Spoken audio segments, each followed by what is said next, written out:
This is the Wise Guy Radio Show, a podcast dedicated to educating and inspiring through conversations with today's top talents in the world of glass. We will be dissecting their journeys in hopes to deliver actionable content that you, the artist, can start implementing now, helping you grow not only as a creative spirit, but also a successful artistic entrepreneur. With a little organization, relationship building, and your artistic ability, you can obtain greatness. Climb aboard. Whether an artist, retail owner, or enthusiast, we have a ton of fun in store for you. Welcome to the Wise Guy Radio Show.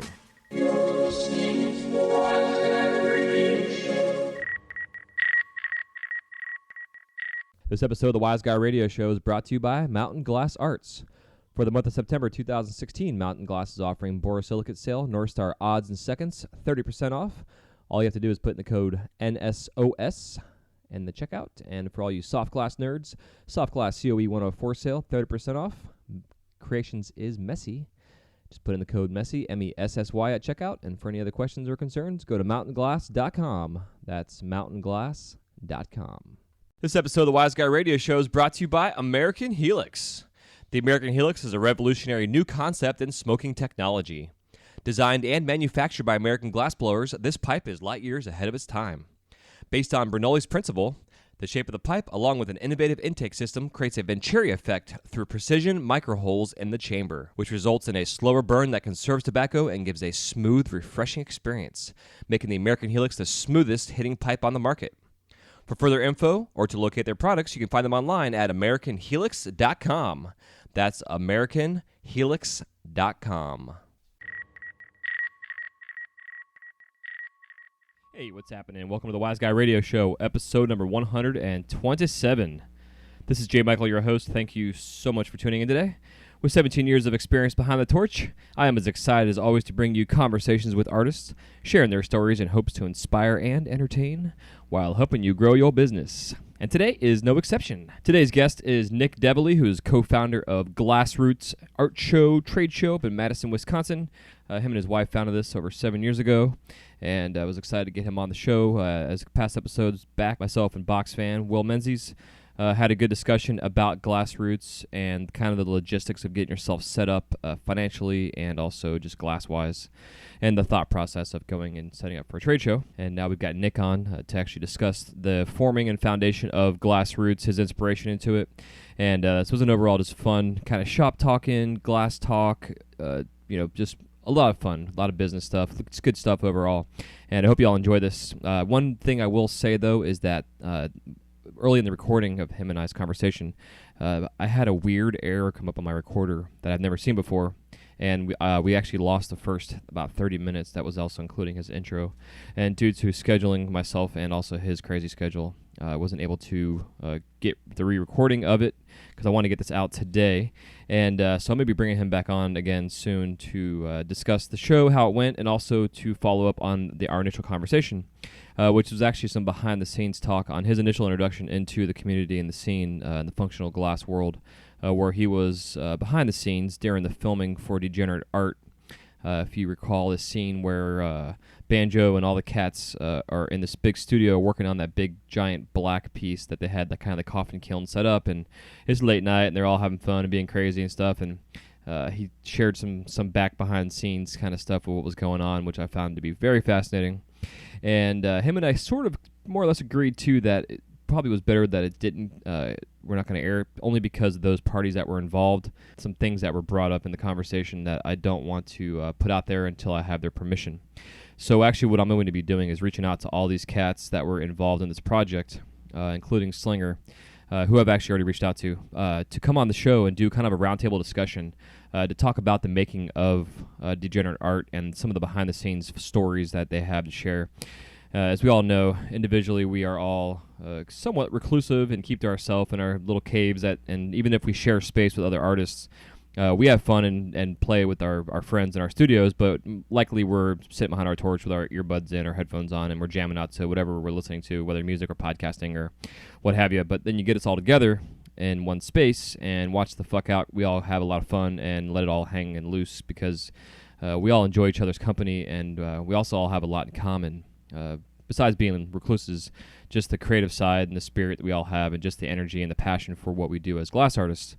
So I thought it'd be fun to try to somehow coordinate, logistically wise, to get these guys all together, whether through a Skype group call or Google Hangout or something of that nature, and have a fun chat about that. So we pick up in the interview basically where Nick starts to talk about his actual inspiration for starting the trade show, not necessarily where he was first introduced to the scene, which is fine. And there is some controversial conversation going on, too, about other stuff in the community, trade show-wise, that I was going to pull out, but I want to keep it in there because I really feel the transparency of the show is what I'd like to keep it. I like to keep it real and keep it honest and also informative. And I want to make sure that you as an artist and someone that may actually go out and sell your work at a trade show understand what's actually going on out there in the industry and the community on a financial side, but also for yourself, so that when you do get to a trade show and you decide you want to sell your work, that you're fully prepared and understand what is going on at these shows. So you'll hear when later on in the conversation, as Nick kind of unveils some things that aren't just opinions, they're actual factual stuff that has happened to several artists in our community through other trade shows. So just a little teaser there on that. Also wanted to announce and say that how excited I am myself. I'm going to sound it here because if I get too excited, I will screw the levels up on the recording here. But I will say Glassroots is now officially our newest sponsor as well for the show, which I'm super pumped about. They're going to help the growth of the show as we continue to move into more of the educational space, and also starting this online course I'm going to be doing here soon. And when I say we, really it's just me. It's me and my recorder and all my computer software and editing and blah, blah, blah. I do have my guests that come on that co-host the show with me, but really the we I say is really me. I have my support and my backing from my family and my friends and from you listening as well. So that's why where the we really comes in, because I couldn't do this without you listening. I can't do this without my sponsors here on the show, and just the overall community in general and the amount of love that I have going on here and feeling and feedback. So thank you for tuning in and for downloading and for sharing this with your friends. It's truly humbling, and I love it, and I love you for listening. So thank you. So again, Glassroots is now a part of our show as a sponsor, so you'll be up to date on all things going on at Glassroots as things come up, especially as they get closer to the next round of series and classes and trade show next year for 2017. Definitely make sure you go to glassrootsartshow.com. They have all the list of all the layout, the floor plan, all the classes that they're offering. This is the first year where they actually have an organized class initiative that they're doing, where they've brought in amazing artists / teachers from around the country. They're calling their education project, and I believe there's 7 classes that are going to be going on simultaneously. If you're going to this trade show, not only to sell your work, but going as a collector or just to go see the community and hang out, these classes that they're offering are only $200 for the classes, and it's basically 3 days of instruction, and you're getting everybody from Tito, Bern, Roger Paramore, Tracy Dreyer, Germ, Jason Howard, John Minke from Mobius, Robert Mickelson, Carmen Lazar, Brian Sirk, Berserker, and then they're doing a separate master class with Darby Holm that is it's a separate ticket to get in. It's a little higher price but the value they're going to be over delivering and undercharging really for this class. It's called How to Build a Better Bong, which I think is hilarious, just based on the bong word. That for me sometimes is like nails on a chalkboard. But that being said, Darby is a master glass artist in our community. Dude's an awesome man, father, teacher, educator, and because of that, they wanted to bring him on board, not only to introduce him to Glassroots, the trade show, but also to introduce our community to him as an instructor and a teacher and a mentor. So that class is $1,500. I believe they have a couple spots left. Definitely check it out. And the other classes that they're offering, the group classes, there's only 100 spots available. And again, it's $200 for 3 days of instruction. They're going to have different panels going on simultaneously, so you can pick and choose where you want to go and talk and listen and learn. But definitely all these things can be found at glassrootsartshow.com. And again, I'll have the links on the show notes page, as well as the website will have a we'll have a page dedicated to them as a sponsor. And again, I'll have all the things that are being up to date as well. And Nick's a huge supporter of our industry and our community through past trade shows where he's sponsored all the events out there, the Michigan Project, the Armadillo Glass Project, Colorado projects, all the major projects that have gone on and that continue to run. And so now he's officially a sponsor of this show. So thank you to Nick and to your wife, Mary, and to your family and to Glassroots and all those that are behind the scenes helping get that rocking and rolling. And let's see, anything else I want to cover? Not that I can think of, except for that next coming up on the next episode, which will be 127. We're going to have Dustin Revere, which I'm pretty pumped about, and going to be talking to him on Thursday evening. And then I'll be busting that show out and getting it out for you on Friday. Thank you again for tuning in to episode 127. If you have not yet subscribed, as always, please go to iTunes and subscribe to the show. Leave me a rating on there, 4 or 5 stars, 5 stars preferably, and leave a comment also. And as you do this, it will actually help iTunes recognize the podcast as being active and listened to and commented on, which will then move it up in the ranks, which will then expose the show to more people. And the more people we can expose to our industry and our community and the happenings inside of it, the better we all are going to be off in the future. And we'll see you on the next episode of the Wise Guy Radio Show. Take care. Love ya. Peace.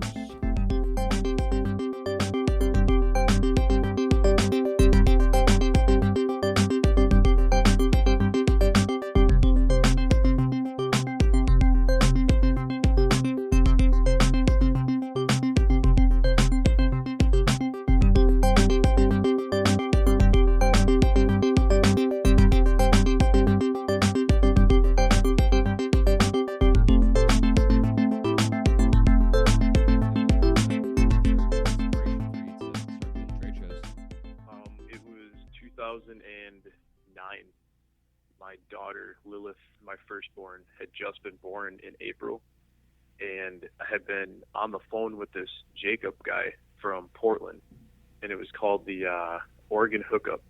That was the trade show. It happened one time. It was in the Portland Convention Center. And at that point in time, I had been communicating a lot with Mad City from Toke City, okay, who is based in Madison. So we were introduced through a mutual friend, Glass Freak Madison. Don was doing the glass aficionado at the time, and I was just moving a lot of glass, both high end and low end, and was part of the private glass forum, the PGF. Back in the day, that was like the spot if you wanted to get your hands on nice stuff. So he offered to send me out to this event called the Oregon Hookup and rep the Ninja. That was the other guy. Do you remember this stuff? Yeah, Mad City and Ninja from Toke City. Yeah, it sounds familiar. I wasn't really in, like, myself personally, like, I was into some of the glass forums, but like I kind of stayed away from the technology and the groups just because there was always so much drama and kind of soap opera crap going on. That was, I just got tired of all of it. So this was where I think they were Overgrow people or whatever it was, the big site that got shut down, Overgrown or Overgrow, okay, and then they started Toke City. And from that, I guess a few high-end artists got on there, and Mad City saw this stuff, and I'm pretty sure that's where you can really credit exposure-wise a lot to Don with Toke City. Mad City is his screen name, in terms of like nice photography, and people like Royal, Slinger, Kenaroo, Jason Lee, a lot of those dudes I remember in like 2005 and 6, right when I started looking, 2006, it would have been looking at Toke City, maybe 2007. A lot of those guys were already, a couple year members. So just a little background on that. But he sends me out to rep the magazine that him and Ninja were putting out, called Glass Aficionado. And got out to the show, saw potential. I had never been to, I'm assuming AGE was probably in its second year, maybe first year, second year. Champs was obviously still around and doing its thing. But I came home from that show and looked at my wife and said, we're going to do a trade show in Madison. And got on the phone with Don. Don had the computer graphic skills, and Toke City with all those head shops. I mean, it seemed like a lot of people in all aspects were looking at it, so that was our platform to advertise. Hell yeah. And I just started calling artists from around the country I had never spoken to, heard of. We ended up having a 50-booth show. All the booths were filled, so that was the first time that I had met Chad G, cherry glass. Devin and Paul showed up and almost no pipes in their booth, and they had really nice pedestals. And I remember Paul having like his pimp cane micro, and it was my first exposure to like really nice non-functional glass, you know. And there's so many others that still support the show that were at this thing. But the neat thing was the flame off we did in 2009. It was 6 teams, 3 teams one day, 3 teams the next day, and we randomly drew names out of a hat, and that's who you ended up with. So like Freak and Bear Claw were a team, Eric Ross and Salt were a team, Ghost and Brandon Martin were a team, Christina Cody and Alex K, Alex Vicknair and Billy Goat, and it was Lupe and Voorhees, maybe. I think those were the 6 teams. But it was December like 8th or 9th or something that we decided to do the show. We couldn't get in October and November. And it was beautiful, like 40 degrees and beautiful for Wisconsin. 40 degrees like the few days leading up to it. And the night before the warehouse thing opened up, we got 18 inches of snow, and it went from 40 degrees to like -10, -8. Holy shit. Shut down the campus, shut down the whole city. Yeah, I'm pretty sure the campus had not closed school due to snow or ice in a couple decades. God, the first day, and we're in a warehouse, unheated. Yeah, no thanks.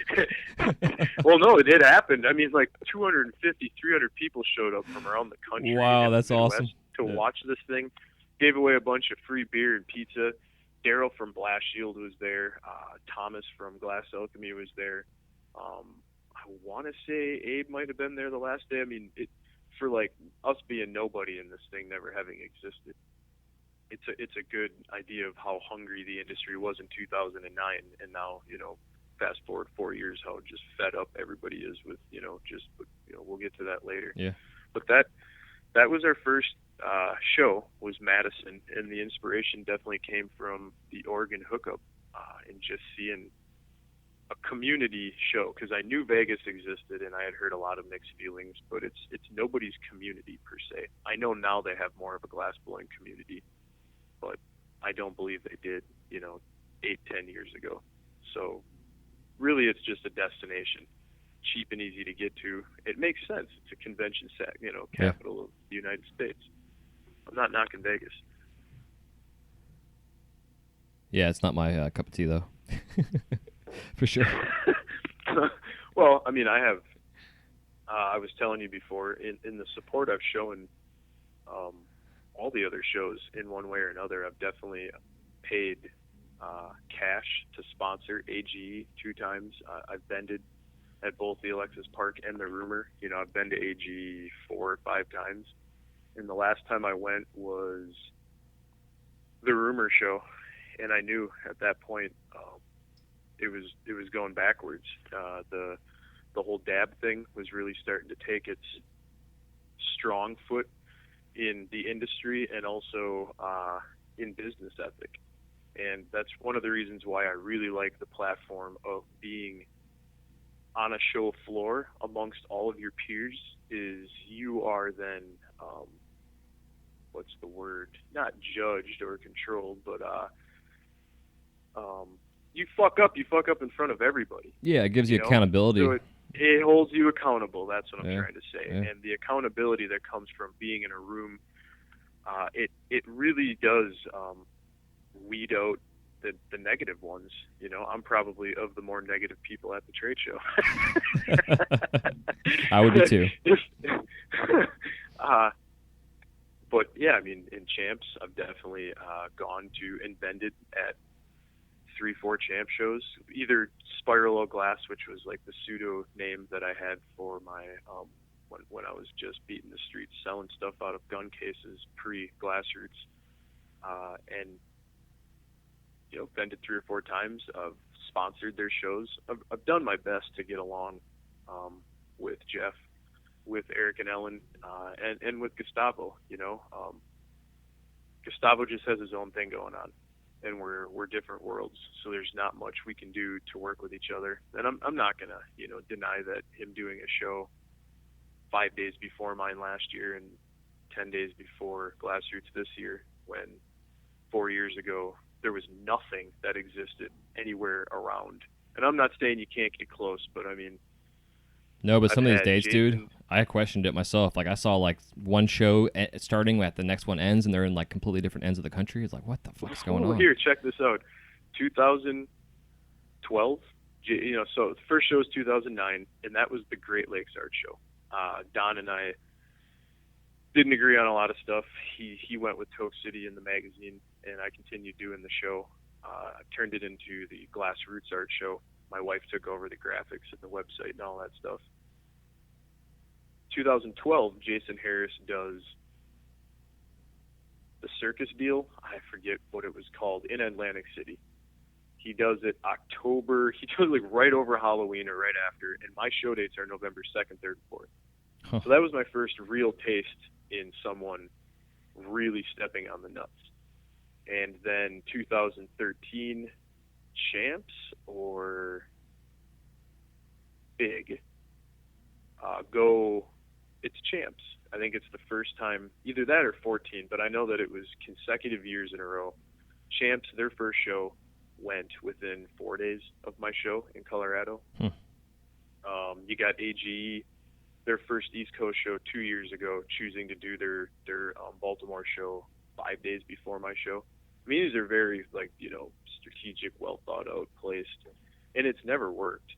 It just pisses everybody off. It makes, obviously it hasn't worked for Age at all. I'm pretty sure that they just had to pull this Philadelphia show. I don't know if most people know it was going to be in Philly, but supposedly they were going to do an East Coast Philly show. Huh. But finally the vendors are starting to speak with their wallet, right, in their minds and their ethics, where a few years ago I think it was just so confusing for everybody because there was so much marketing from the trade shows.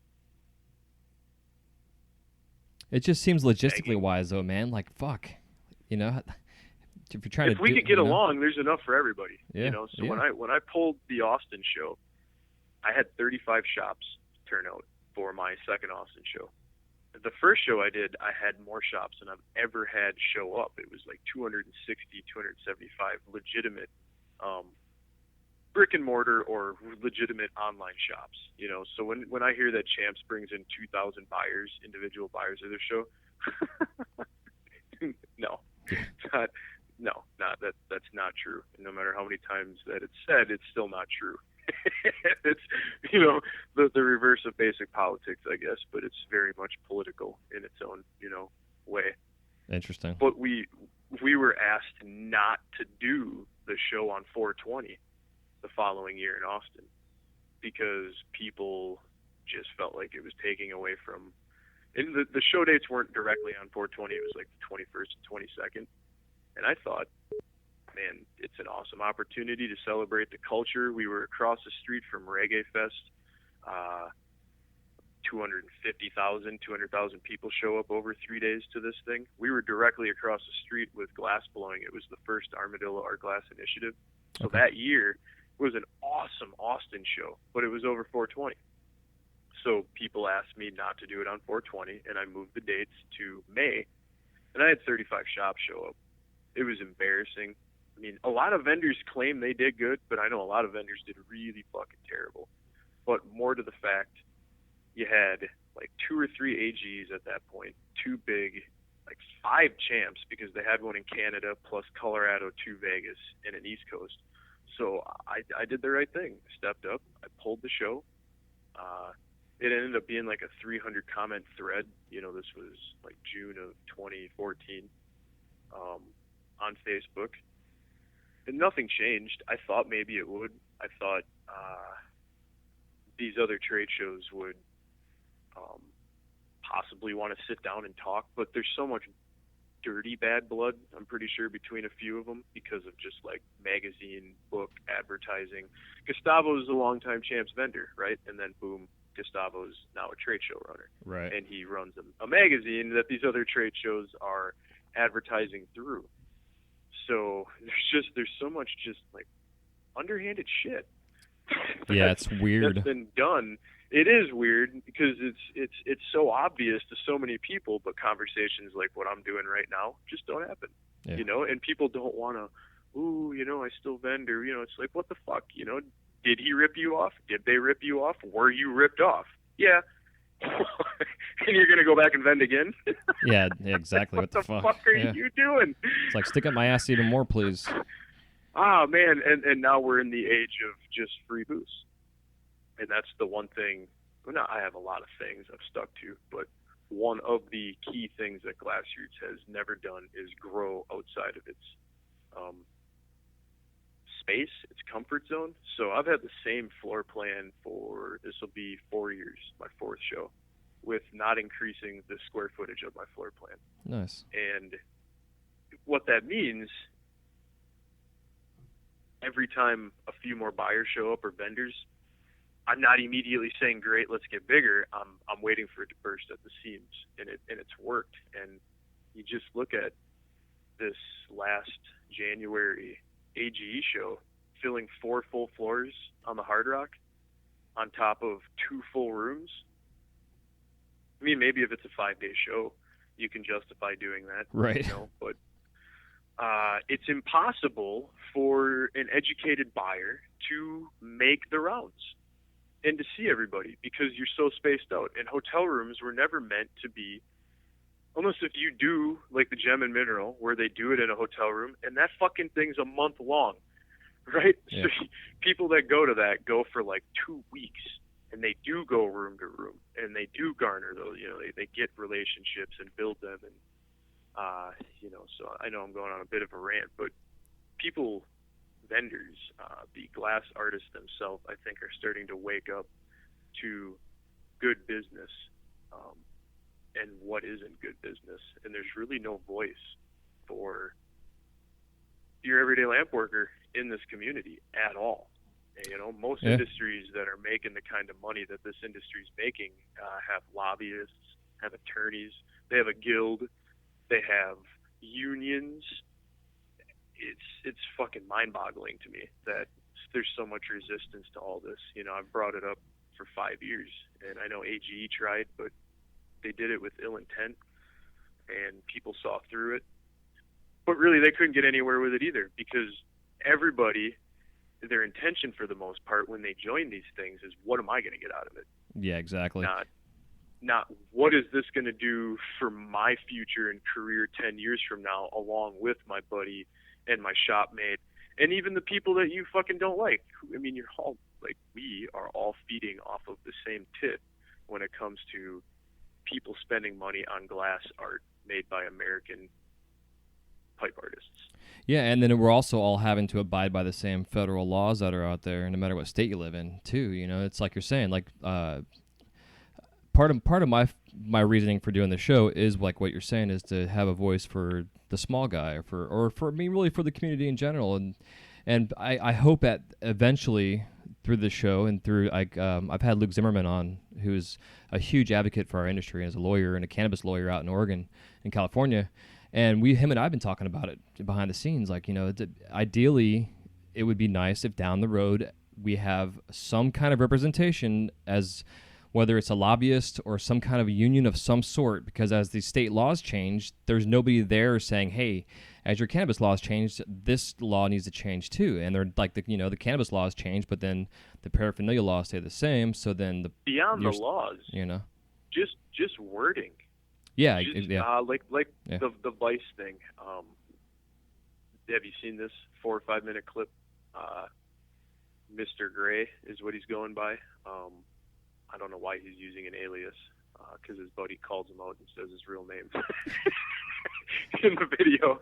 But Vice just did a thing on all these high-end pieces, and they just repeatedly used the word bong over and over and over again. And I'm not offended by the word bong. It was more the fact that, like, the kid's dad stuck money in his pocket, and just how fucking sloppy they made the people involved look. It seemed like it was almost like a parody. And I watched Slinger, right, bad press, good press, all bad press is still good press. And, I saw that on maybe D-Rex thing on Facebook. And, I got to say, at some point, bad education is bad education. Yeah, I completely agree. Absolutely.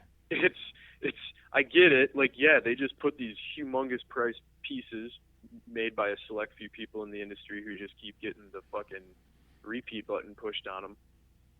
It's sort of misleading, I guess, if you will. Yeah. For, these few like highlights to be the constant highlights. I don't mean the artists. I just mean the collectible pieces, because there's so much fucking nice glass being made by thousands of people. Thousands. Yeah, man, and that word bong, dude, like, I ran a smoke shop for like 5 years, so like for me that word is like I still, it's hard for me to say it.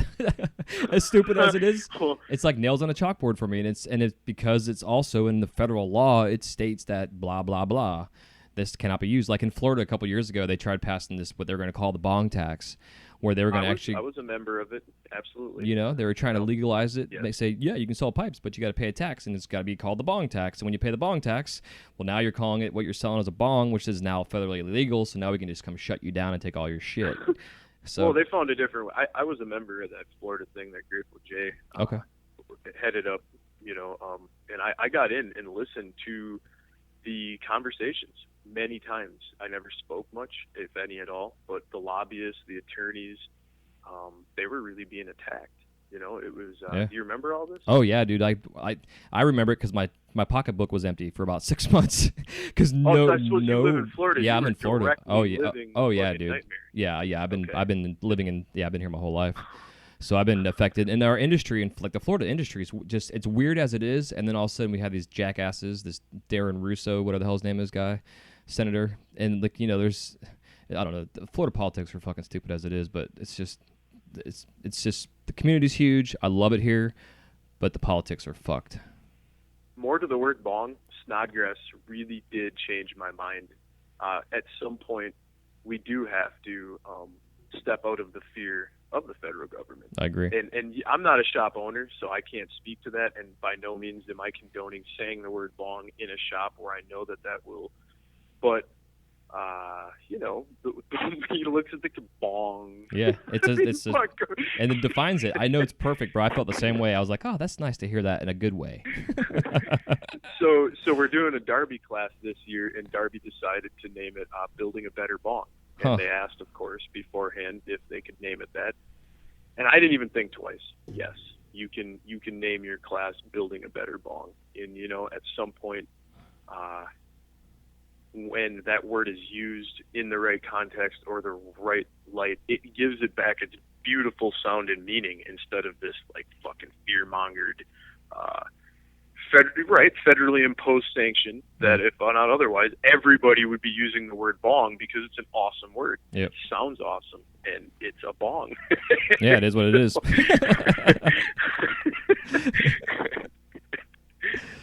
That's so funny.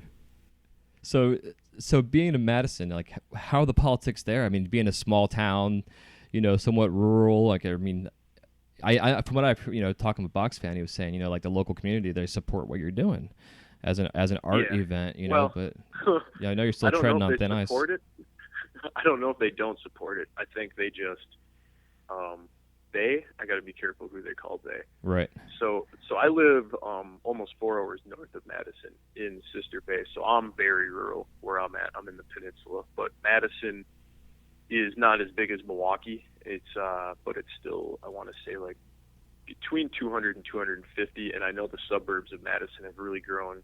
And Madison's one of those cities that our government has chosen to just directly gentrify, and it's been going on, but now it's happening heavy. Like they're doing in Portland, like they just did in Austin, like they did in Williamsburg. I'm pretty sure Seattle was done up about a decade ago. But really drawing the lines in the sand on who can live where and removing the homeless people and all that kind of stuff, which is unfortunate because Madison was the home of the Vietnam protest. People often overlook what went on in Madison during the end of the protest for Vietnam, but other than like the big ones in California, this was the spot. Yeah, for sure. They got monuments, and plaques and stuff on State Street showing pictures of like the police. I don't want to use brutality. It's just fucking sickness that's been going on in this country. So Madison is very open-minded to it would appear herb. Back in 2007 and 2008, I went to my first 2 Harvest Fests in Madison, and I mean they smoke weed from campus. There's this street you don't drive down. There's no cars, and it's again, 15 years ago there was no big chains, maybe 1 or 2, and now it's fucking just like all this ridiculous shit, Qdoba and Subway and just Jimmy John's and like every other block. And the mom and pop shops are leaving, so I'm assuming Harvest Fest will eventually be shut down. But the year after the Vietnam protests ended, basically these Harvest Fests started up, and it was still a way for people to peacefully assemble and speak their mind. And they went right after the marijuana activists went right after the legalization in Wisconsin.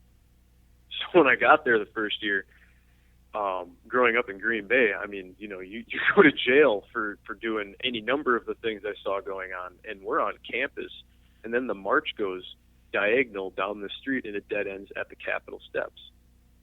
And we get to the Capitol steps, and this punk rock band is playing punk rock on the steps of the Capitol, and people are smoking herb and handing out goo balls, and there's bongs, and it was fucking nuts. Cops were just standing around making sure people like didn't.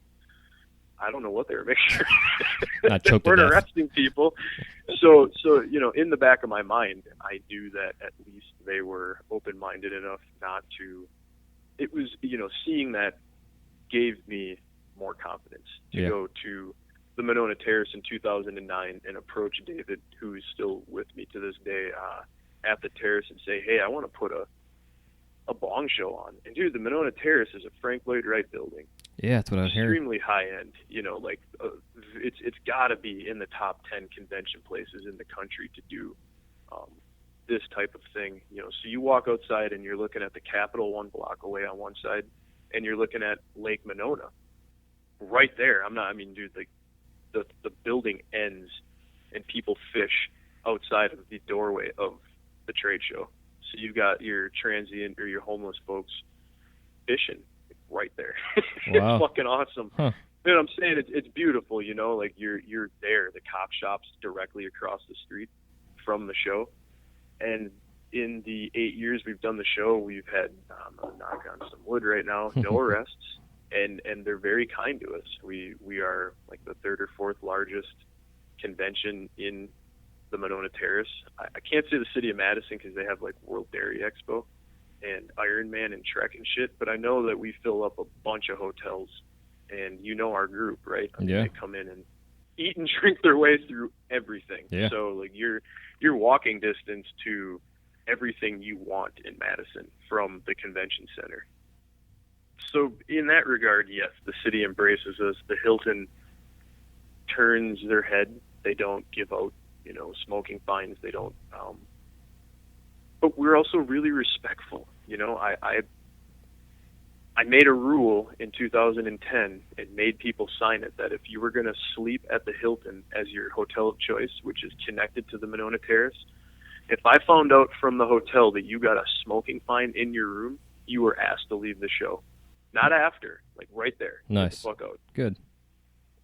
Well, I mean, dude, I wanted this relationship to, grow and to last. Absolutely. And what we did was we had everybody that wanted to do whatever they wanted go to the Sheraton, and it was ridiculous.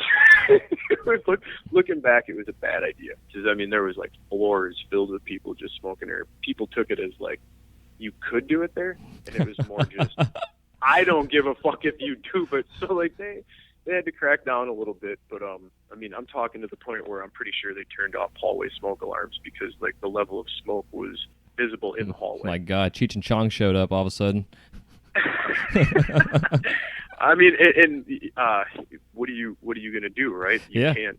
As a show promoter, I wasn't even burning at the time. I was very straight-laced in 2009 and 10 in terms of like sobriety and all that stuff.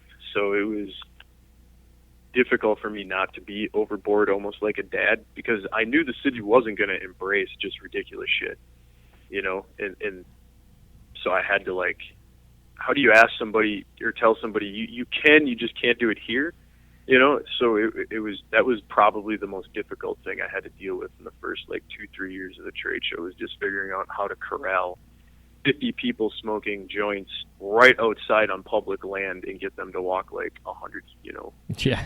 Don't do it in front of the doors and stuff like that. Yeah, dude.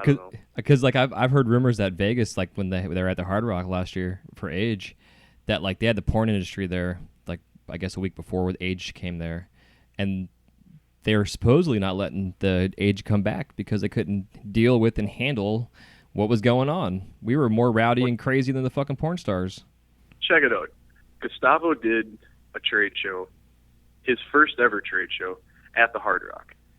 And AG, they did it right over the top of AG. Same dates, identical, across the street from the Alexis Park. So the Hard Rock and Alexis Park are off of the Strip, a mile off the Strip. And the Strip is like the fucking big to-do, you know, ridiculous, like just like the true epitome of disgusting fucking America. Yeah. So you go down Paradise Boulevard or whatever, and you get to, I'm not sure what it is, but you get to the Hard Rock right across the street to Alexis Park. Gustavo was also not asked to come back after his first trade show at the Hard Rock. And I've stayed at the Hard Rock. That's where I stay if I was going to either Champs or AG, because I dig the Hard Rock because I can behave myself, and it's fucking loud metal music, and I love metal, and just it was just easy, and it was a spot that I was comfortable going back to. You know, usually I got to do this by myself, and I don't really enjoy traveling without my family. So given that Gustavo was asked not to come back, I don't know how they thought that doing another show there. But like Gustavo just did it in the trade show rooms. They rented 4 floors, and I'm pretty confident that the hotel themselves had no idea that the 4 floors that they rented to vendors were actually going to be booths.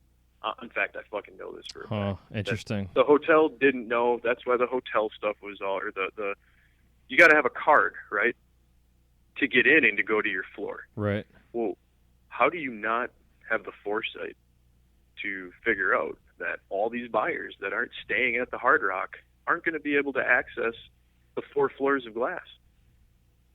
It was insane, you know, the whole mentality, and just the way the Hard Rock treated the vendors that were moving their beds to put tables down for glass.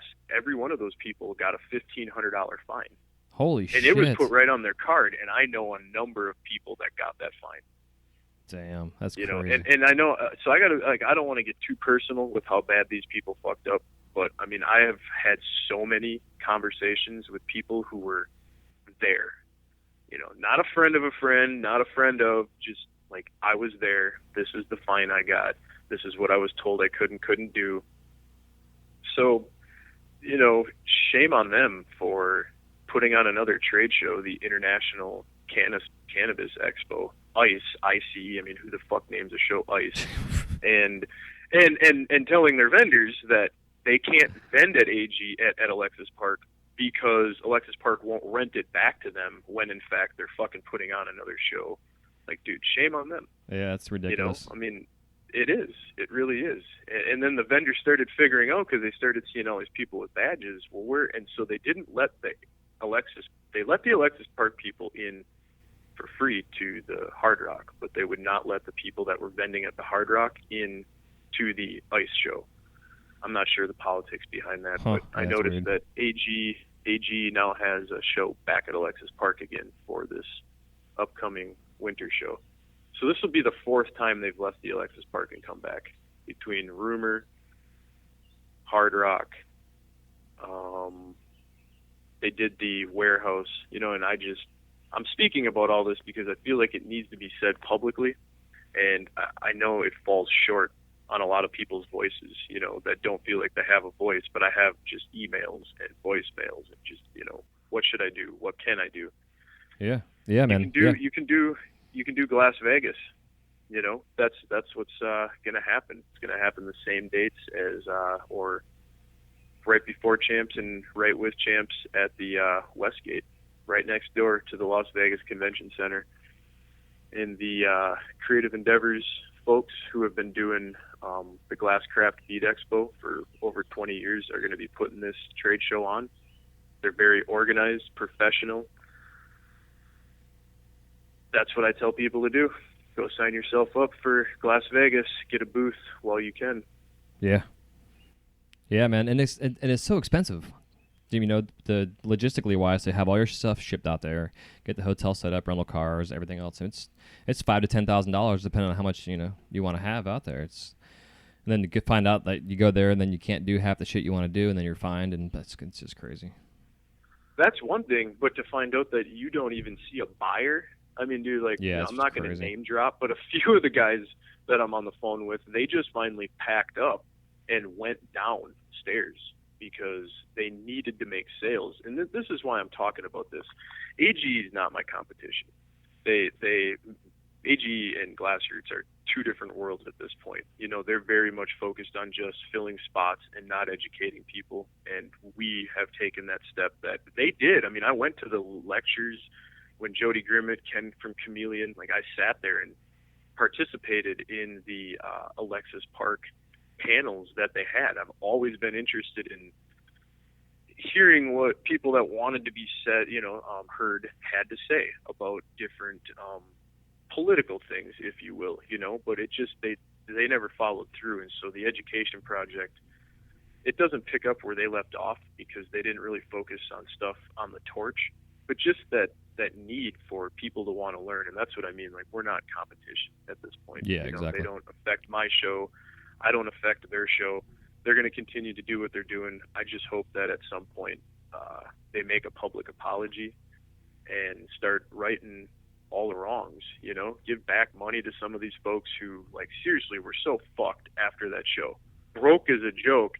And these are people that I'm friends with, and so I'm speaking from a personal standpoint, if you will, on this. And yeah. I saw one thread on Facebook, Andy Ray.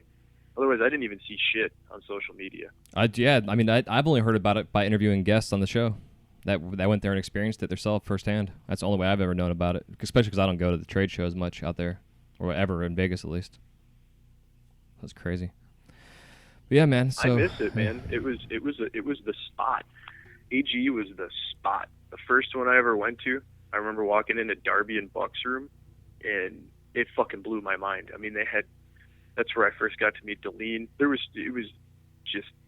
was love.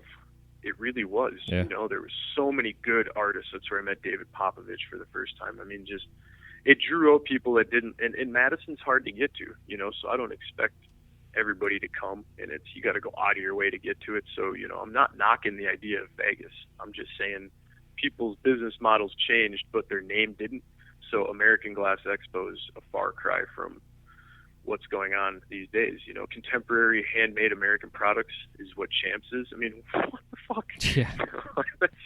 It's like the exact opposite of what it is. No, that's not what, let's just think about it real quick. That's what I ask vendors is, do you even know what these names stand for? Do you think about what you're doing with your dollar?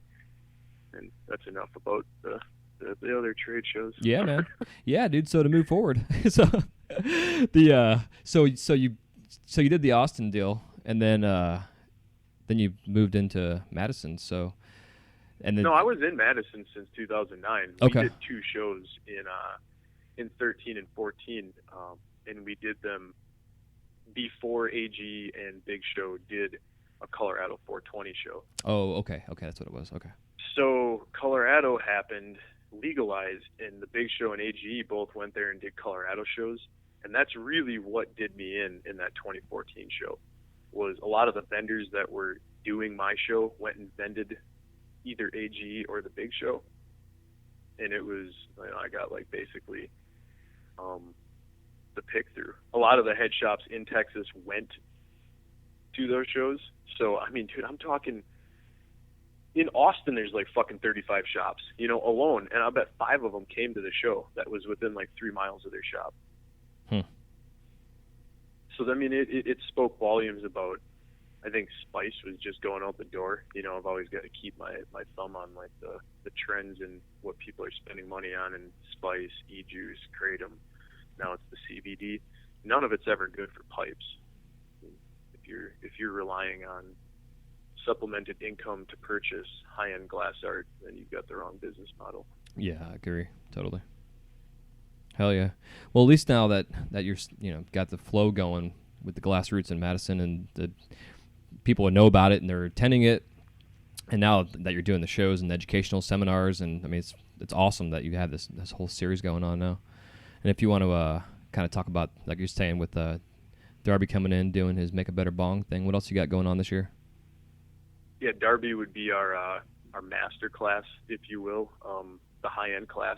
His class will be upstairs from the trade show happening, and it'll be in a room called the Grand View Terrace, I believe is what it's called. But it's top to bottom, window-wrapped room overlooking the lake. So we're going to set him up right in front of the windows.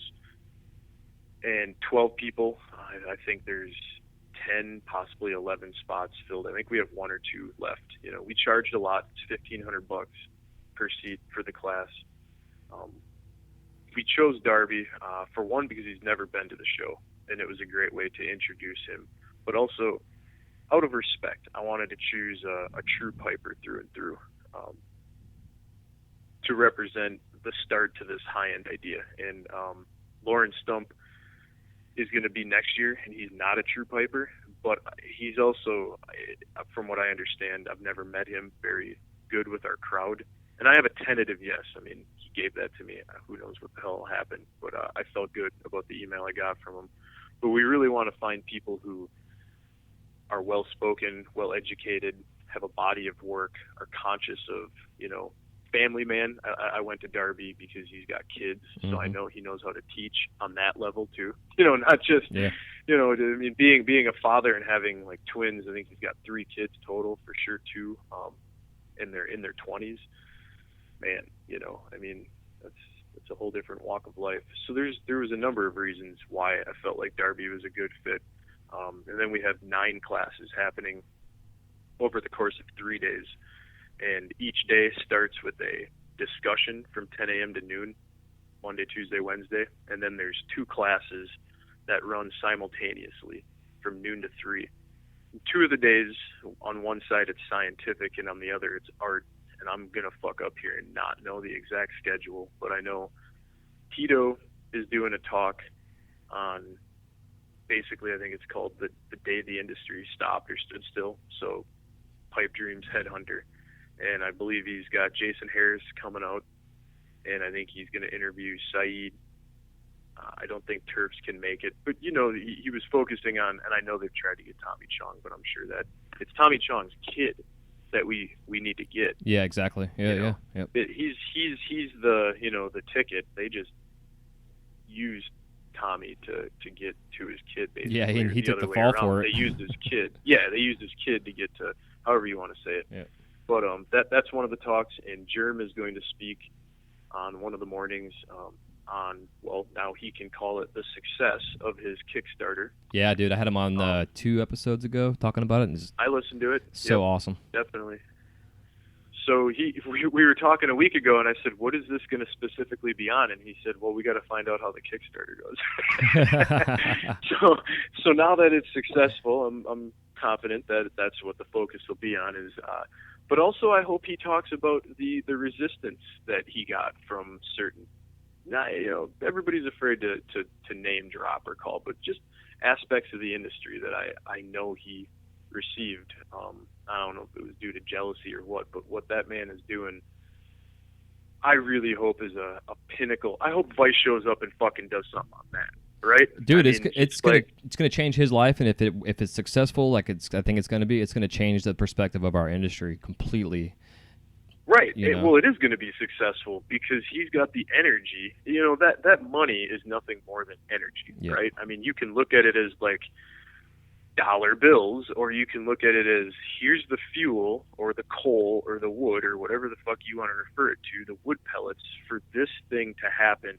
And in order for it to have the sustenance to sustain for a year or however long it takes them to make the 1,000 cranes, right? So that's how I looked at it, was like those dollar bills are nothing but energy. And if this man, and he was given that energy, and I believe that people trusted him, obviously enough, with their money that he'll succeed. And look at who he surrounds himself with. I mean, he's working in the studio with Slinger, who's, I know him. I can say I've never been to his house, but I've hung out with him a number of times, and I've done a lot of business with him and been to his studio, supported. Was one of the only people to give him $5,000 for that movie Glassroots back in 2010. It was the only $5,000 I had. Look at who he surrounded himself with. I know Snick is back in there, but he's surrounded himself with determined, accomplished people. And when you do that, you're going to be successful yourself. I mean, those books aren't just lying when they say that you are who your friends are. Yeah, it's that circle of five, dude. I completely agree. Something I preach all the time. So, I mean, I'm sure in the back of his head, Slinger doing what he did was the drive for Germ to separate. And I don't even know if most people know they work, in the same studio, but I knew that. And it's not surprising to see Jeremy step up and do something like this for himself. Yeah. And you're exactly right. This could totally change. I mean, this is big time, like any genre of glassworking. This is big time. Yeah, it is. It's huge. Hell yeah. Yeah, and also just kind of put out there, I'll have all the schedule and the links and everything for the trade show for the 3 days on the show notes, and then also on your the link on the website for the show too. So anybody that wants to see what's going to be happening, I'll have everything there for you. Thank you. I should just mention Carmen Lozar is going to be the third talk, and that's really important for a number of reasons. So what I've always tried to do, and have never usually been successful, is bridge the two worlds. And when I heard Mickelson in front of me say, while holding that blue bike like we talked about earlier, and saying, why put a push in it? Why put a push bowl in it? I've always thought, what the fuck is the difference? From that day on, that's always stuck in my head. So I'm not a flea market, I'm a trade show, Glassroots art show. And I named it for a specific reason, and that name is completely usable in any aspect of glass, right? So it doesn't just have to be pipes. And I've always tried to encourage or target or market to non-pipe makers, like Margaret Zinser. Margaret Zinser's had a booth at my show 4 times, I think. Sold nothing but her beads and non-functional, non-pipe stuff. She does phenomenally well at the show. And I've had a number of people. And now this year, there's more and more. I know Tim Kaiser's coming back out, Great Scott Glass, AJ Manger. There's a lot of Millie stuff that goes on. But going after a teacher who's an actual, education teacher in a college like Carmen that is accredited around the world, and to get her to say yes, it just fucking skyrocketed me, Yeah, to I a different can imagine, direction. dude. Her glass is incredible. I'm looking at some pictures now, too. I've loved her work for a long time. Right. So, right away I wanted to get Paramore back to do the classes this year are going to be much more structured, to the point. We decided 45 days before the show last year we were going to do an education project, and then put it together and made it happen. And there was a tremendous amount of knowledge gained, but it was not nearly as dialed in, if you will, as what it is this year. So I've got Berserker coming out doing his Dicro thing.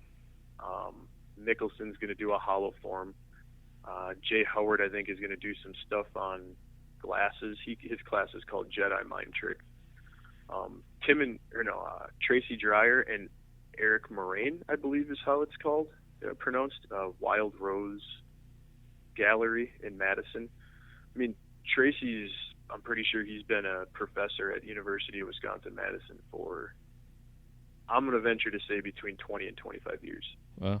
And bringing that kind of guy to teach a lathe class, as opposed to bringing Mobius out, who's also teaching a lathe class, you're talking opposite ends of the spectrum. Right. Maybe there will be crossover, but, so I really tried to get both sides, very ingrained pipe makers and also people who don't make pipes at all. Like, Jason Howard makes very little, Roger Paramore doesn't, Carmen Lozar doesn't.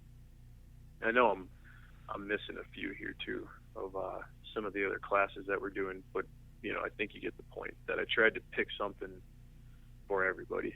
Yeah, it seems super diverse with artists, and that's what I think is a beauty with our industry and the community in general. The art community and the glass is this kind of crossover. I mean, you got like Ethan, Wendy coming across, like all these guys out there that are fantastic artists in their whole right in their own kind of niche, that they're now collaborating with the pipe makers. And these pipe makers, I mean, even to today, I still say, like, I think some of the most incredible, talented artists in the world are some of the pipe makers in our industry.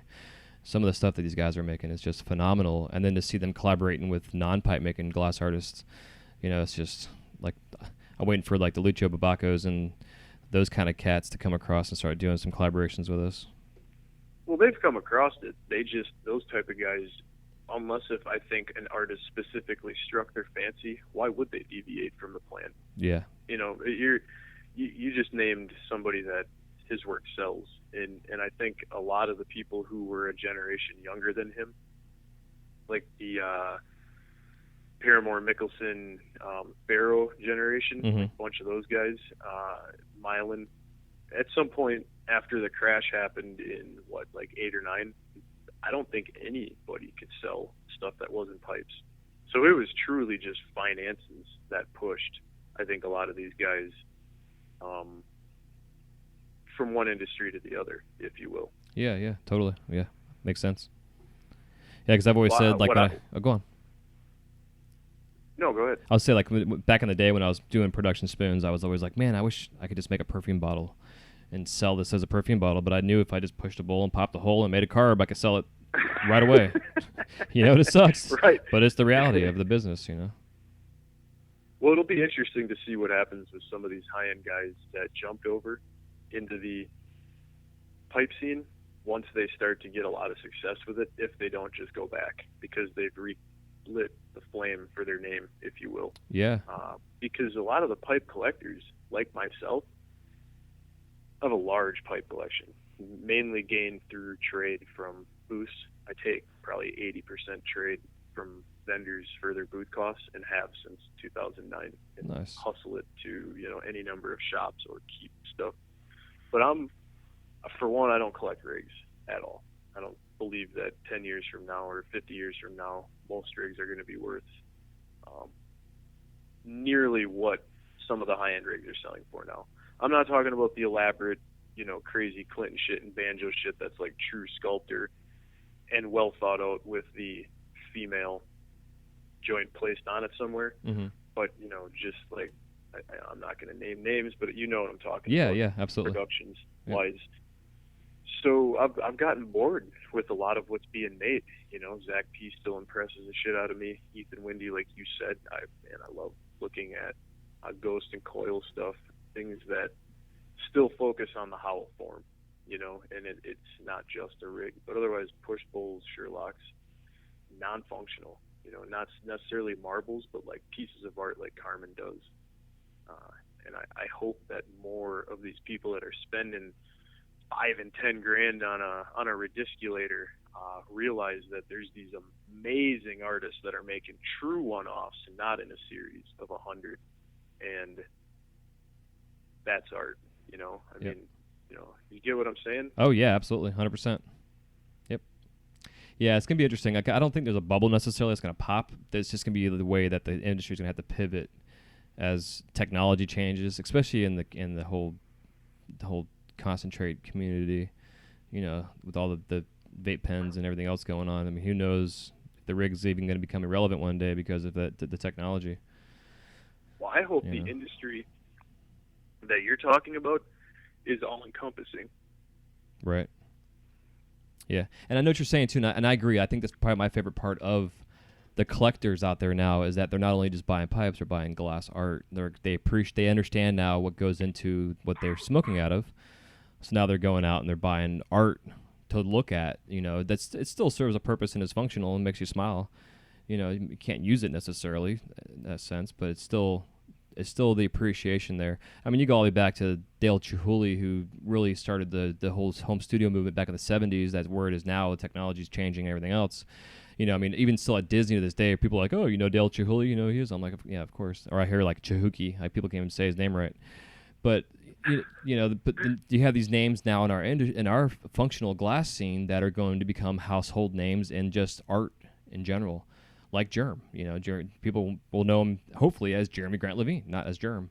Who actually have his real name out there, which I think And like when I was talking about Luke Zimmerman, we talked about in the past show about trying to trademarks and copywriting and names and stuff, and the salts and the banjos and the elbows and everybody else, Coil, all these cats that have these names now, it's become their brand. But hopefully one day they'll have their actual born given name out there in the art world that people will know this is who this is made by. This is this is his company, this brand, but this is actually who the guy is or the gal is. It's. You got to admit, though, it's pretty neat when someone comes in and says, "Can I get a salt or a slinger or a snick?" I mean, when I hear that shit, I'm just like, "That's fucking so cool," And it's a different way to brand. I totally agree that we should. I don't even know if some of these guys use it though as a means to protect their name as much as they do. Their heroes were probably graffiti artists that just made a name up because of obviously protection reasons, but. I go back and forth on it. Do I hope that all these guys reveal someday? And would they even? If it was full legalized across the board, would you really leave Slinger and go to your real name, or banjo to the real name? I don't know if they would or not. Yeah, I don't know either. Be curious to find out. Absolutely. So man, so Glassroots is going on October 10th and the 12th, and it's like anybody out there that's going, I'm definitely myself personally, like I had said before we started, I'm still planning on coming out there. I'm just on hold right now with my gig over at Disney because I got some things going on behind the scenes. I'm not sure if I'm gonna be able to take the time off, but if I do, we had talked about I'll be there the first 2 days for sure, at least. Looking forward to all that. And did we cover all the classes, dude? Did I cut you off on that? Yeah, I think I forgot a couple, but I mean we spoke about it. I think people get the point, and it's $200. Cool. And we did $100 last year, and I know people are like, "Oh, you raised it $100," but I mean that room to rent is thousands of dollars a day, and I'm paying these teachers. Last year I didn't really pay them shit, and I didn't expect much out of them. This year I'm trying to, actually treat it like a real class, and I'm paying these teachers well, and I know the teachers recognize that. It just needs to relate over to these lamp workers, and it seems like more lamp workers from around the country than in the Midwest are purchasing these tickets. That's kind of a disappointment to me. I had hoped that more Midwest people, and maybe it'll just be at the door sales if we don't sell out of the 100 tickets.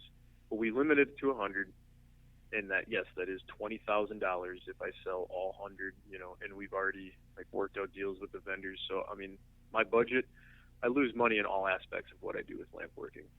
From the show. It's a write-off. It's always been a laugh, and dude, we donate to toot the horn a little bit. I mean, I have supported the Michigan Glass Project from the start, Armadillo from the start, Colorado Project when it existed from the start, and the Illinois Project.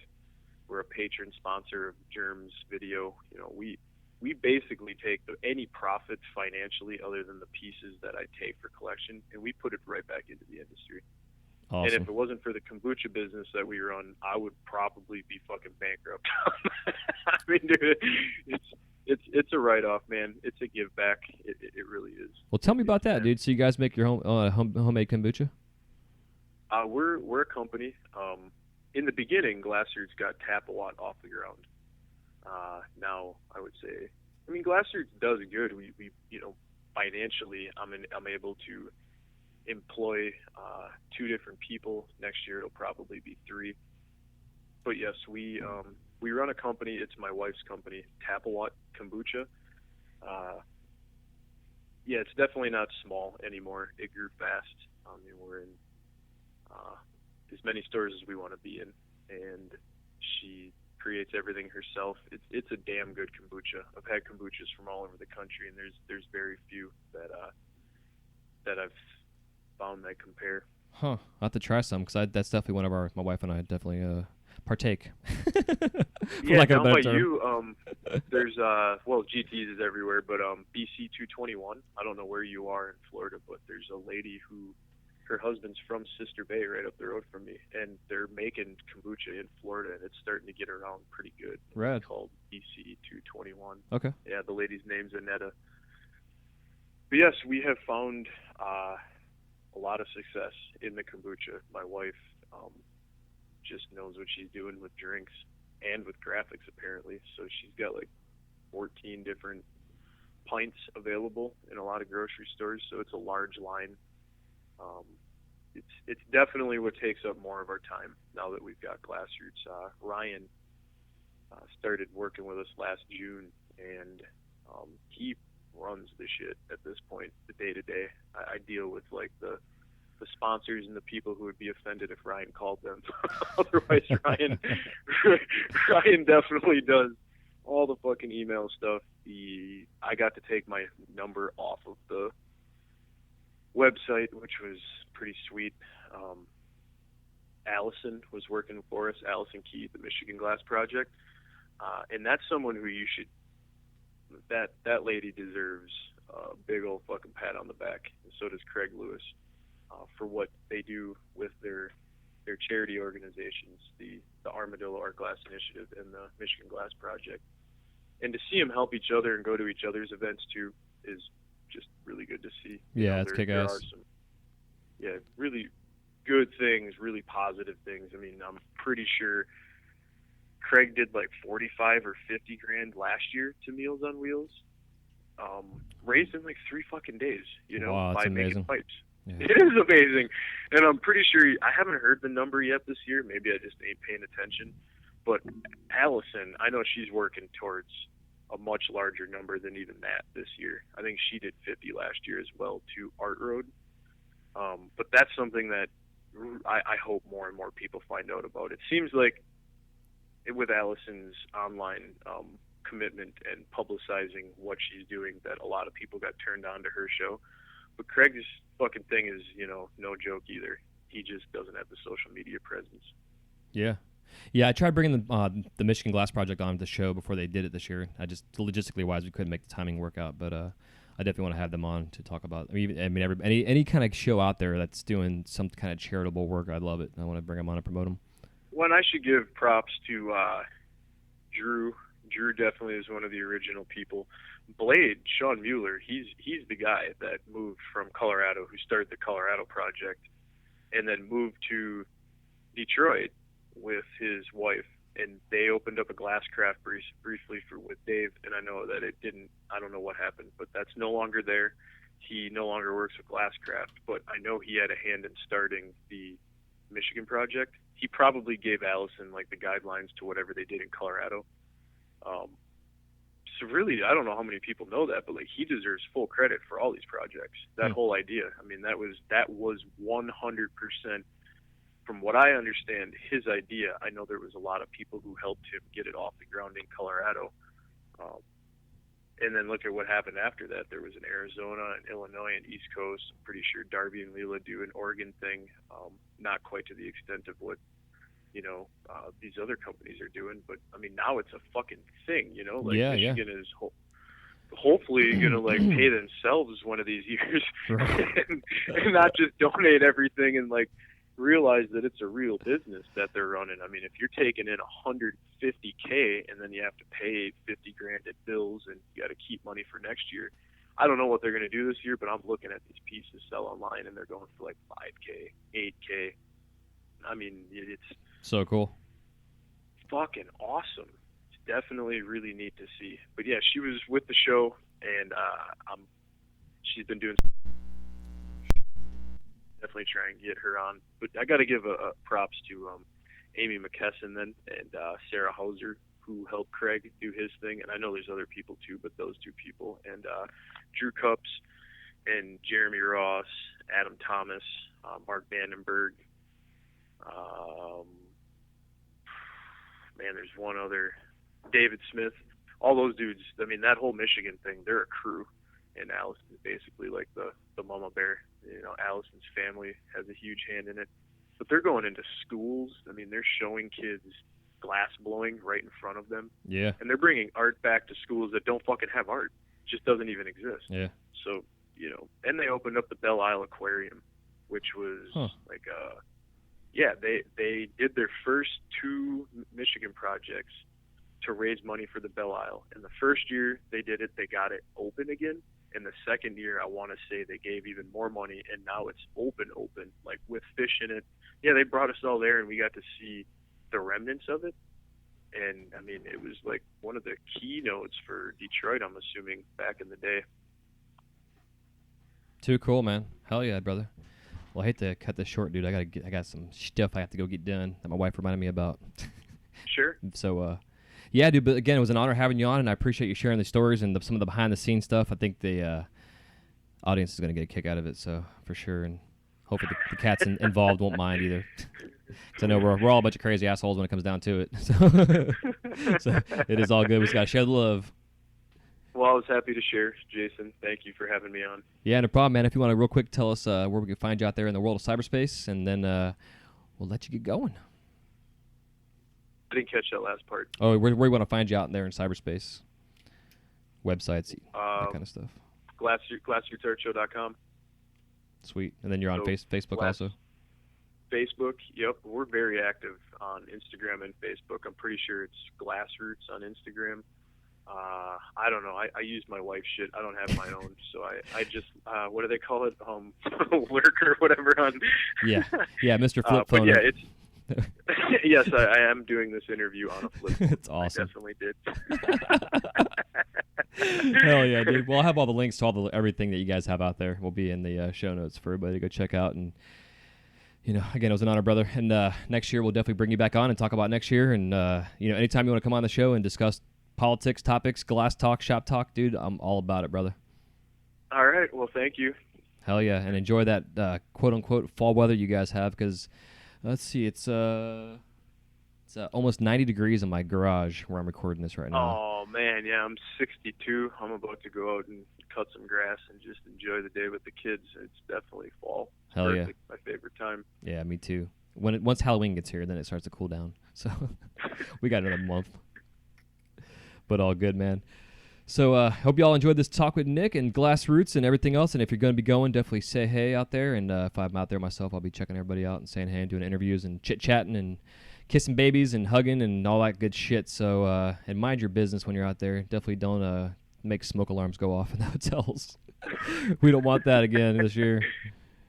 So hell yeah, dude. Well, again, thanks, Nick. I'll talk to you soon, brother. Oh, shit.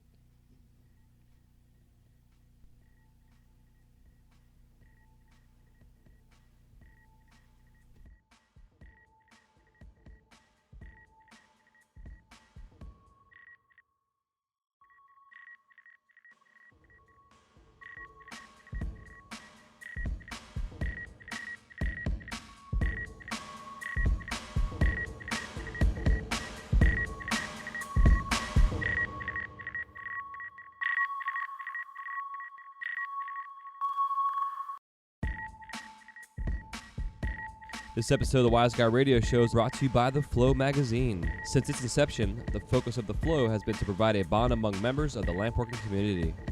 In every issue, you can enjoy great content with the hottest artists and cutting-edge techniques using the latest industry products. These features, along with the continuation of our Women in Glass edition, Glasscraft Emerging Artist Awards, inspiring gallery showcases, dynamic general interest articles, as well as health and safety information, make The Flow the leading international lampworking journal. For more information or to subscribe to The Flow, go to theflowmagazine.com. That's theflowmagazine.com. This segment of the Wise Guy Radio Show is brought to you by Zen Glass Studios. Located in the heart of St. Petersburg, Florida, Zen Glass has a wide range of offerings to choose from. Their menu includes one-on-one or group classes in their hot shop or flameworking studio, create your own wine glass, and so much more. With over 50 years of combined experience, Zen Glass can help you fine-tune your techniques, whether you're a novice or advanced glass artist. For their calendar of events, including info about their Third Thursday studio jams, you can contact Zen at zenglass.com. That's zenglass.com.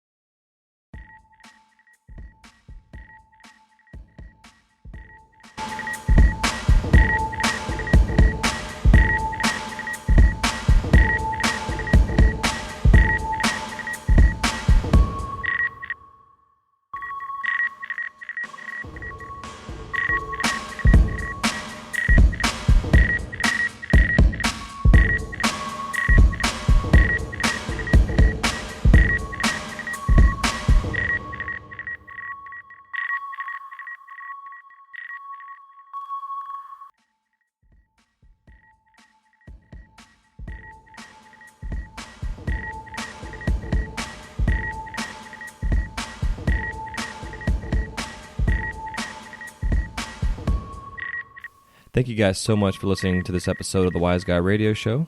If you have any questions, comments, or remarks, please leave them in the show notes page area where it says comments. We'll see you soon. Have a wise night.